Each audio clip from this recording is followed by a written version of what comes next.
Children run into the field. I remember when nothing was real. A brown-eyed boy, barefoot in the grass. Feel like I've grown up way too fast.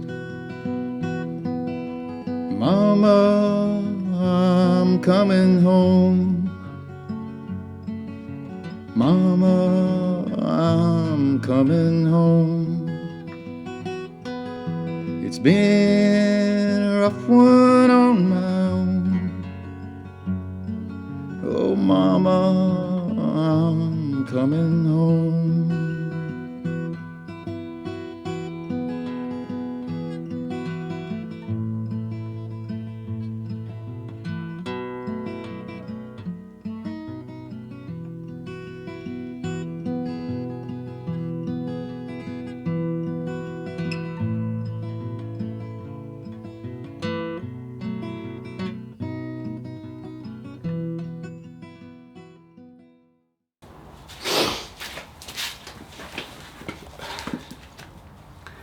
I think I have made a version of this video about 3 times now.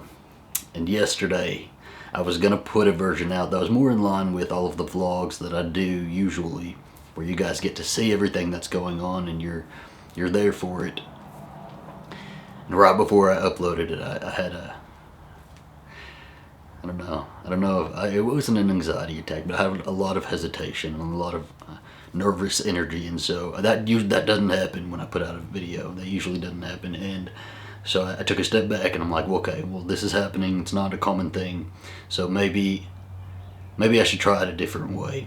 And so I figured we could have a sit-down chat, because we haven't had one of these in a long time. It's been a good bit, hasn't it? I don't know. We'll just catch up.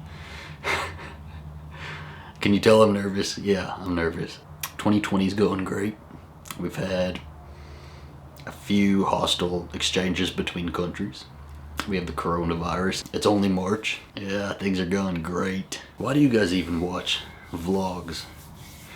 I'm curious about that. I want to hear your answers down in the comments below. I used to watch so many vlogs, and it was because I was living vicariously through people. I was watching these guys who were able to have relationships and be out of the closet when I was in the closet. I think the amount of vlogs I watch today, I don't watch hardly any. I like to support my friends' videos, so if my friends put out videos, I watch theirs. I do like Matt and Blue's videos. I watch every one of those. I highly recommend. I get a lot of comments and messages from people about the content that I put into my videos, and whether some things are too private to be putting out onto YouTube. And I understand that. Some viewers look at my videos and they'll see something and they'll be like, well, I wouldn't have put that in there if that were my life. Maybe that's too much. But then there's some people who go, a step beyond, and they're telling you not to put things in there. And so it's interesting. You got to keep in mind, I have been doing YouTube for nearly 4 years now. That is a huge chunk of time. That is almost half a decade. That is like the length of college, the length of high school. It's a huge chunk of my life, and by this point, I feel like my videos are more like journal entries. Whenever I have this bottled up energy or emotion, I put it into a video. I take time to edit it. I take time to sculpt it, and then I put it out into the world for others to see. And when I put it out there, that's a release for me. It's a weight lifted off of my shoulders. I've said what I wanted to say, and it's incredibly therapeutic. And I think over time, the content of my videos have gotten more and more honest and more raw. When I first started YouTube, I was doing coming out videos, or videos about my thoughts on the gay community and what I was experiencing being newly out. And then that transitioned into videos about my relationship, and then that transitioned into more serious parts of my relationship. Then I included family, hardships, depression. As somebody who vlogs his life, I have the unique gift of being able to, at any point in the future, it could be tomorrow, it could be 10 years from now, looking back on the videos I have put out there And watching my life back and seeing how I've changed, how my thought process has changed. There ain't a lot of people who get to have something like that. And I put out a video a few months ago about this past Christmas. And I think I've gotten the most criticism about that video than any other video I've ever made. And originally that Christmas video was supposed to be just this fun, cheesy little Christmas special. But life happens. And for those of y'all who watched the video, you know that my dad left my mom 2 weeks before Christmas, and it threw a wrench into all of our plans, and it was a very somber time in our lives. So I was faced with this decision. Am I gonna put out this video that's all fun-filled and cheesy, or am I gonna tell the truth? And I had to think about it, and I had to think, well, in the future, what am I going to want to look back on? If I look back on a cheesy, fun-filled video, I'm going to know that wasn't the truth. I'm going to know that all of this other stuff happened.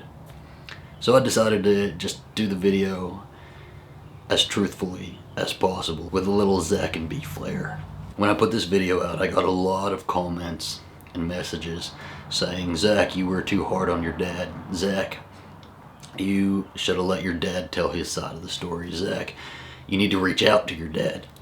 That's the one. You need to reach out to your dad. You need to fix your relationship with your dad. Your dad loves you. And those are the comments specifically that frustrated me the most, because it's a bunch of people telling me that I need to do this, that, and the other with my dad, and they don't know what my relationship with my dad is. And that's also partially my fault.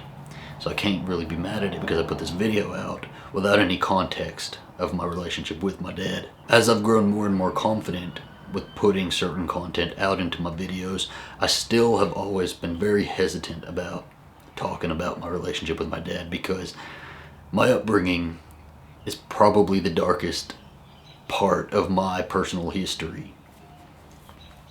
It is not a time I like to look back on. It was very traumatic, and I think the only reason I haven't really talked about any of this and haven't gone into it is because I'm ashamed, I guess. I think that's the simplest way to put it. So when you let somebody in on certain information about your life, there is a possibility that they will look at you a different way. And I'm making YouTube videos and putting it out for thousands of people. And there's that possibility that thousands of people will look at me a different way if I reveal certain information. And I've never wanted anybody to look at me as being weak or less than because of my past. But then with this whole separation situation between my parents and this fracturing of my family, I've come to the realization that I deserve to tell my story. Doesn't matter what anybody else is going to think of me. I should be honest about it. I don't have to put this out, but I want to put this out. I want to tell that part of my story, and I deserve to tell that part of my story without the fear that it may hurt somebody, it may hurt their feelings, it may bring shame onto them, because I should not have to protect people who did not protect me. And I don't have a right to tell anybody else's story. I only have a right to tell the story between me and my dad, not my mom and my dad, not my brother and sister and my dad, just me. So I'm going to try to do that as much as possible without bringing anybody else into it. When I was a kid, my dad was very physically abusive to me.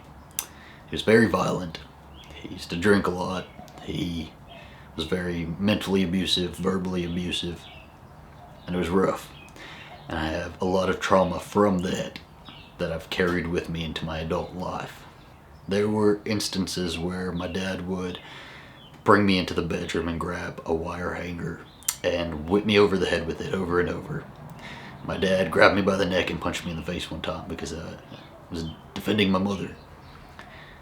One time we were all locked in a bedroom and had the bed pinned up against the door because my dad was trying to get in. And that was very scary. And there were plenty of instances like that. Christmas, my birthday. Whenever I would have my dad help me with homework, I can remember him like slapping my hands and slamming them on the table and telling his friend that I was stupid These are all things that happened. And I'm hesitant. I still feel this massive sense of anxiety, like releasing all of this out there, because I feel like I should protect my dad. I feel like I should keep his secrets. But I know that I really shouldn't. He didn't deserve it. He did this. This was what he chose to do. And he never really changed. That man used to beat the shit out of me. Cords, belts, plates. I'm sure he's probably watching this. And it's out there now, Dad. It's out there.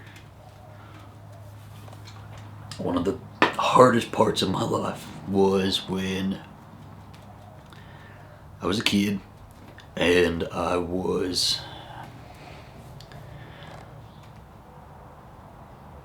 being molested by a neighbor, and I went to him and I told him about it in the best way that I could. And I know he understood what I was saying because of his reaction. And he got down on my level, and I remember we had 3 levels on our house, and there was a landing where the staircases met.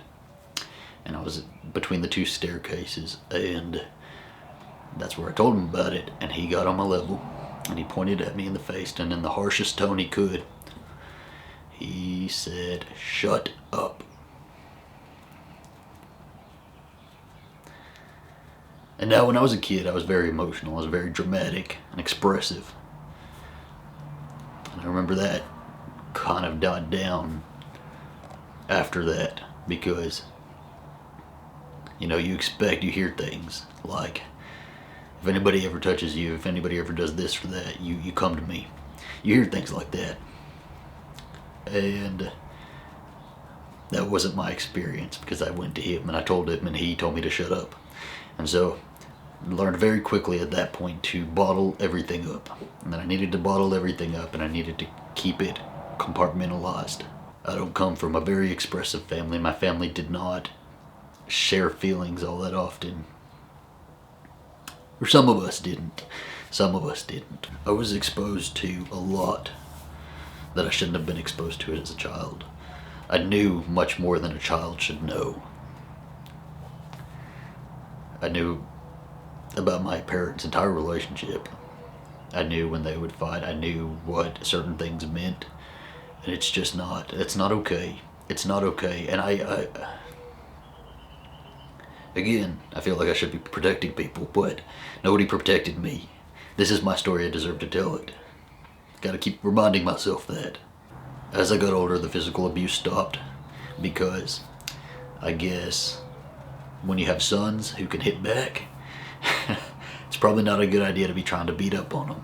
But even though the physical abuse stopped, me and my dad had this volatile, chaotic relationship. We butted heads constantly, and that really didn't stop until I left for college and gained some sort of independence. And then at that point, I also gained a little bit of man-to-man respect, I guess, because our relationship got better. It wasn't perfect, but it did get better after I left the house. And we could be on, like, I don't even know how you would put it, level terms. We were okay. It was okay. We could be around each other. And when I left home, I felt like every time I would go back and visit home, it just got better and better. My family unit got better and better, and we were happy. And I wasn't living in the house with them, so I don't know how their experience was, but when I would come home, I loved seeing everybody. There was love there. And the entire time I was living with everybody, there was just chaos, all this chaos and stress. And I remember the entire time I was growing up, I was just stressed all the time. My stress level was so high. And then when I moved out and I would come home, it was just better. Now, me and my dad still fought like cats and dogs, and me and my mom as well, because I had this deep-seated resentment, anger, bitterness towards both of them. And that didn't really go away as much as I tried to bottle it up and bury it. It didn't go away. And when I got to college, and like I was taking a psychology class, I remember having this like epiphany that Why are you so angry all the time, Zach? Why are you so moody? You need to, maybe it's this. Maybe you need to go talk to them. So I remember having these big blow-ups with them and big arguments where I would just beg them, please, like, I need a conversation with you guys about all of that past stuff. I need to have some sort of understanding, some sort of closure. I need this from you guys. I need relief, would be the word. And I never got it from my dad. Complete wall in front of him. Never got it. So I remember at one point, and I remember it being in 2015, that I decided I was going to let it go because I couldn't. If he wasn't going to give me that, if he wasn't going to give me that opportunity for this understanding to move on, then I would have to move on without that. And I would have to forget everything, forgive everything. And I tried very hard, and I decided to bury all of that trauma. And I did really well for a while. And my family unit was strong. I met Alistair, and my family was at my wedding, and they met Alistair, and they all loved him. And, like, you know, you have ups and downs in life, but my life was pretty good. It's been pretty good, and I can't complain about it. And I thought that I would be able to just keep going without any of that stuff coming back up. And then this whole divorce, separation, whatever you want to call it, happens. And all of that trauma comes back up. Before my dad left my mom 2 weeks before Christmas, and before he came to Christmas, but it was kind of a question if he was going to come to Christmas or not, because Christmas was at my house. And I remember having a conversation with him on the phone. And by the way, after he left my mom, he wasn't talking to anybody. It took him a while to contact me. And finally he contacted me, and we had a phone call. And I said, you need to tell me the truth right now, because I don't want to feel like I have a liar in my house. I'm an adult now. This is my house, and I will not have you lying to my face. Do you have a girlfriend? Are you sleeping with anybody? Is there anybody else? Is that why you left? And I told him, if there is a girl, you need to just be honest with me. You can still come, but you gotta be honest with me, because if you tell me no, and I find out that you're lying to me, it is not gonna be good. And he swore up and down, and not just to me, he swore up and down to all of us, my brother, my sister, my mom, anybody else, that there was nobody else in the picture. There was nobody else in the picture, and that his words were that he had to leave so that he could be a better person. And I understand that. I understand if you're not happy in a relationship, you shouldn't be forced to stick it out, especially your kids are grown up and out of the house already. There's nothing keeping you there if you're not happy. But there is a right and a wrong way to do things. And so I told him, I will understand that you needed to leave, but just be telling me the truth, because I will find out if you're lying. He swore there was nothing else. There was nobody else there. It was just that he had to be a better person. Now, my dad did have a girlfriend, and we'll go ahead and throw that out there. But out of nowhere in this conversation, out of nowhere, after years and years of me begging him for this conversation that he never wanted to have, out of nowhere, while I'm grilling him about this potential other woman, he knocks me off balance and he says, Zachary, what would you think about us going to therapy and going through some of this past stuff and fixing our relationship? I really want to do that with you, Zachary. I really want to go to therapy with you. I gotta say, that totally knocked me off balance. I was pretty dizzy. All of this trauma that I've kept so well buried is now all out everywhere, spilled out everywhere. And it was crazy. It was crazy. And here's the thing about my dad. I know my dad. I know him. I've talked with other people who've said the same things about my dad, because we all know him. My dad is very narcissistic. He's very self-serving, and he's very good at deflecting from a situation. And so if he doesn't want, there's a certain way he talks too. There's a certain way he'll bring up conversations, and dance around certain subjects. And so him bringing up our relationship and all the past trauma was a deflection tool by him. And I'm smart enough to know that, and I was smart enough to know that then. But it knocked me off balance so much that I was kind of like, well, shit. I remember telling him, like, I don't even want to get into that right now. I think we need to get past Christmas first. And then if you're really serious about it, actions speak louder than words. And the ball's in your court. You will make that happen. I think it's important to say that ever since that conversation, he has never once brought that up again. He has not tried to get me into therapy. He's not tried to fix our relationship. So it 100% confirms that that was a deflection technique on his end to get me to stop asking the questions about the other woman. But whatever, at this point, I believed him. I took his word for it. There was no other woman. He just needed to leave the marriage. So I invited him to Christmas. He came to Christmas. We all spent time there. It was very awkward. It was very somber, but we did have good moments. We had some very good moments. Not long after that is when we found out that there was another woman. And not only was there another woman, but he moved out. The day he left my mom and moved out, he moved immediately in with that other woman. Told us all he was staying with his cousin Johnny. That other woman had kids. He was taking those kids to play volleyball. He was taking those kids on drop-offs. And just, it was a punch in the gut. Because my dad never taught me how to throw a football. He never taught me how to play soccer. He never took any interest in anything that I was interested in. He was there, but he was very absent from my life. He never gave a shit. And all I ever wanted was for my dad to like me. All growing up, I just wanted him to like me. And it was very important that I had his approval. These are my daddy issues that we're getting into. And now he's being daddy for somebody else's kids. It hurt a lot. And at that point, I called him. He wouldn't answer me. He went days ignoring me. And this is also what my dad does. He ignores people. So my grandma, his mother, he ignores her because she's been telling him that he's doing the wrong thing. So he ignores her. He ignored me for days after I figured that out. And then he finally agreed to have a sit down with me. And I've had a couple sit downs with him since. And none of them have gone very well at all. I've confronted him about all of this and told him that you're doing the wrong thing. If you leave your wife, that doesn't just affect your wife, it affects your kids. It doesn't matter how old they are.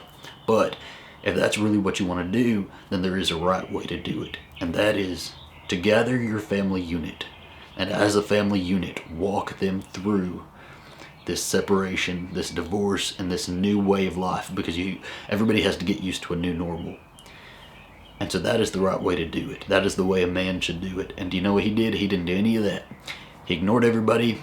If questions got too hard, he didn't want to tell anybody anything. He lies so much. He is such a liar. He ignored us. He threw us off to the side, and then tries to manipulate people and manipulate the whole story, because now we all know about this woman. And so he's trying to go around to everybody and manipulating people and saying, well, it didn't happen the way you think it happened, and I really do just want to leave the relationship to be a better person. Our family is pretty fractured, and my mom is devastated, and I took it upon myself because he wasn't doing the right thing, and he wasn't taking care of the family unit like he should be as the man of the house. And so I did that. I gathered my family around. I made sure that we were all meeting up regularly at my house, and we were all spending time together. And I assured my mom that we would have a family even without him. And like, you have to keep in mind that my brother and sister still have a relationship with him and all that. Like, their relationships with him is different than mine. But as a family unit, I made sure that we would be good, and I assured my mom, because she was very upset, that we would be okay without him. And now he's coming back in, slithering his snake way back in, and trying to fuck everything up, and my family is fractured again. I'm having a lot of problems with my mom right now, and I'm sure she's watching this too. It's just ridiculous. This whole thing is so ridiculous, and it stresses me out, and I should be focusing on all these things that I was excited to do and start at the beginning of this year, and now I have let everything just totally fall apart. I've told him I don't want him in my life. I don't want a relationship with him. I guess the whole point of this video is to not only highlight what a piece of shit my dad is, and tell all y'all to quit hounding me, because I wouldn't even put this out if people weren't still sending me damn messages about having a relationship with my dad. But people are still hounding me about that, so stop. I have laid it out there. This is my relationship with my dad. It is not a good one. It has never been good. He has never brought anything good into my life. It has only been toxic. And now he's fucking up my family even more. So that motherfucker can go fuck himself. I don't give a fuck. Stop telling me that I need to have a relationship with him. The biggest point of this video is that if there's anybody in your life, parents, siblings, extended family, friends, anybody who has not treated you good, who didn't deserve to be in your life, you don't have to force a relationship with them. I have always felt like I had to force a relationship with my dad. And now I don't. Now I don't want anything to do with him. I don't want him in my life. He has not brought anything good to my life. And if that person's not bringing anything good to your life, and all they do is hurt you, and they're not willing to put in the work to fix the relationship like you are, you don't have to have a relationship with them. I've seen people say, well, he's your dad. You should look past all of that. No. Just because somebody is this, that, or the other to you. I was born with him as my biological father, but he never earned the title as father. He beat the shit out of us.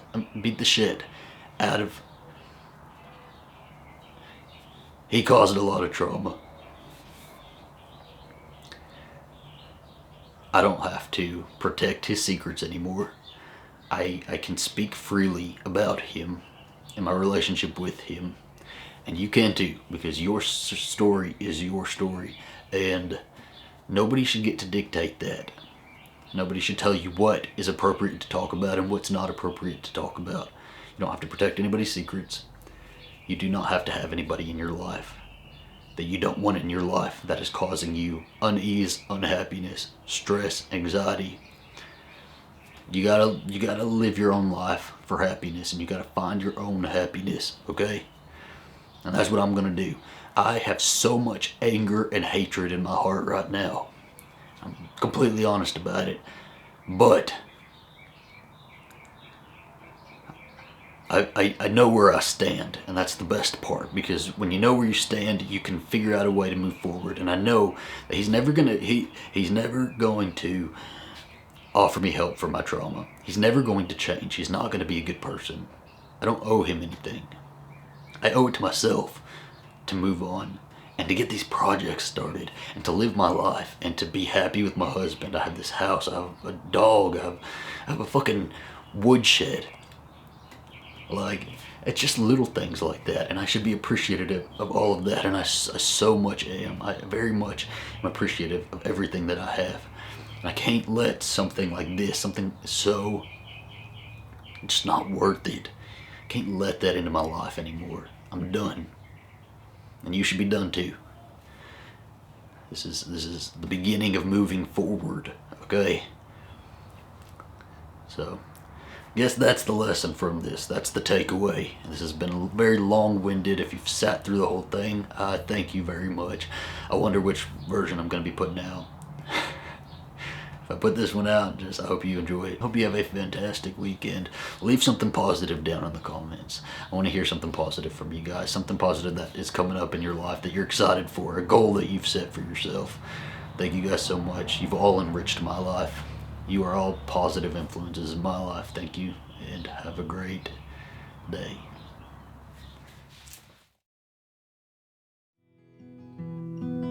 On the road all day, and I just can't wait to see you smile and looking back at me and feel the comfort of my home. Mama, I'm coming home. Mom.